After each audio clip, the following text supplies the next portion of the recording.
My name's Bailey, and initially I was an actress, but I've sort of gone into not filmmaking. I don't think I'm a filmmaker. I think I'm a person who brings people together and we make a film together. So yeah, so I'm making my first short film at the moment with a group of great people. So.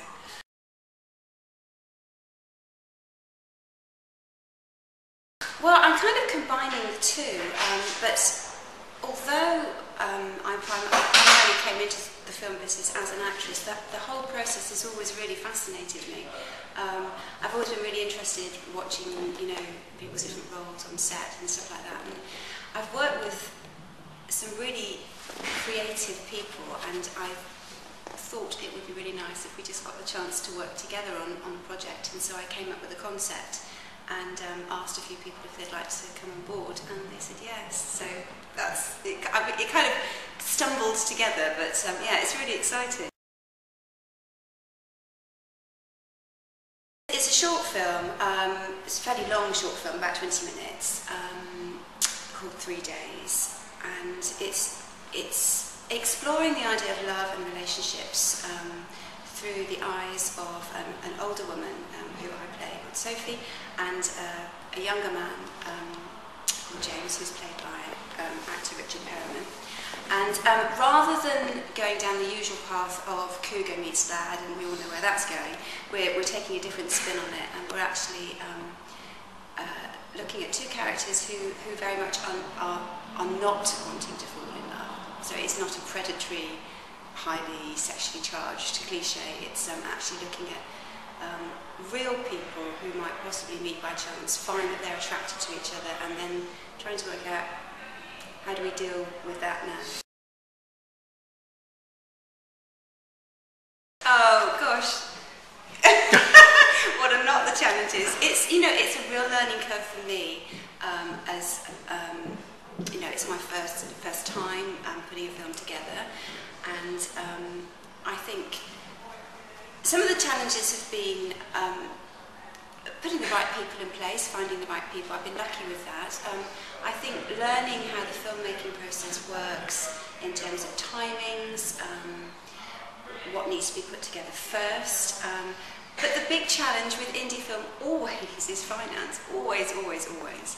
I mean, I've got a huge amount of enthusiasm and passion and creativity, but you can only get so far without money. So this is why we've fallen into the crowdfunding path, because that will be our only source of finance, and that's our next big challenge.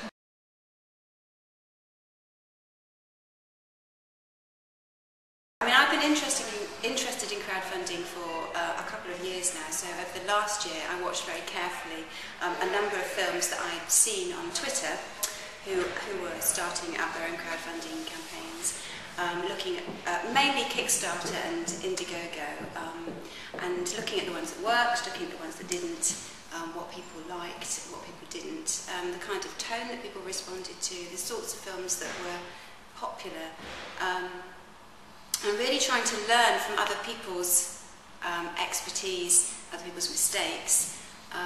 But I think it's just one of those things, you've just got to get on with it and just do it. A lot of how I work is on instinct. Often I'm wrong, quite a lot of the time I'm right. And so I think with the crowdfunding, the key thing is to have your audience before you start your crowdfund. It's no good starting a crowdfund and thinking you're going to drag people into it. That won't work.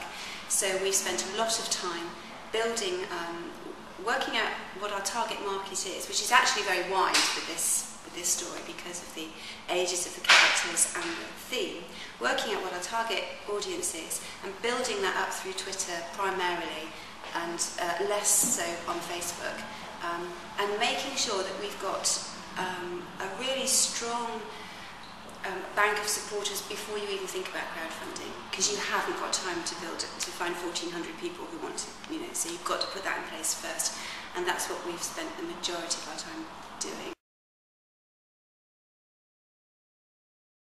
I'm completely addicted to Twitter. I mean, it started off as a means to an end. It started off with me having my actor profile up there because my agent is on Twitter, so we sort of tweet each other. But actually, the great thing about indie film, is that at a grassroots level, it's really, really supportive. I'm not talking about films that pretend to be indie, but actually they're not, and get massive cinema releases and, you know, all the rest of it. I'm talking about real indie films with no money, but just loads of passion and creativity. And the indie film community on Twitter, I have found to be amazingly supportive across the genre, because, you know, you've got horror, you've got sort of gritty urban stuff, you've got rom-coms, you've got every range of indie films that you could put, and every level of quality of films. And regardless of that, I've found the community to be really, really supportive. So I absolutely love Twitter. I don't know how you can, I don't think it's possible to make an indie film without being on Twitter. I think it's free, it's social, it fits the dynamic, it fits the, you know, the feel of indie film, so I think it's essential to be on there, and you benefit so much from it.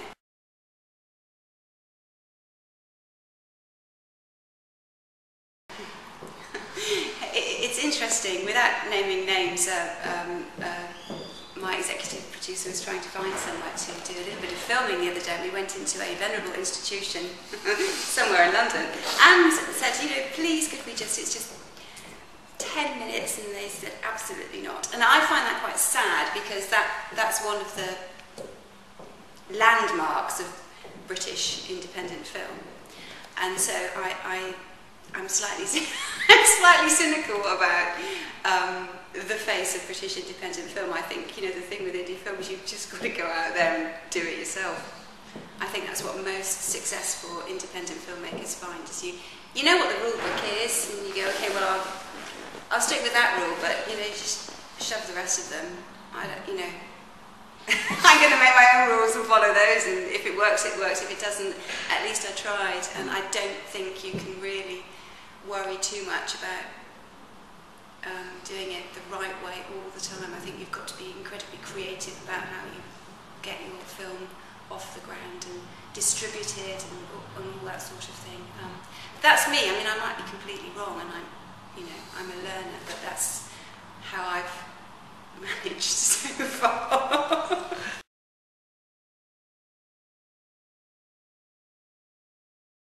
You know, festivals are great, aren't they? But, you know, you can only get so far with a film festival, so it's been very hard, particularly with this film. It's got quite a commercial storyline, which I love. It's something that appeals to me.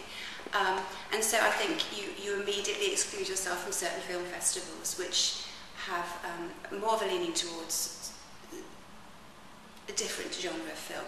But we would love to be able to, because of the quality of the people on board, so we've got a double BAFTA winning cinematographer, a BBC composer. I mean, they're top-notch people. We want to make sure we give it the best shot at getting out to some festivals. But I'm not obsessed about festivals, because I know that most of our audience actually are not filmmakers, they're not film people, they're people on the street who like the idea of a story. So we've used it more as a calling card for the possibility of making a feature film.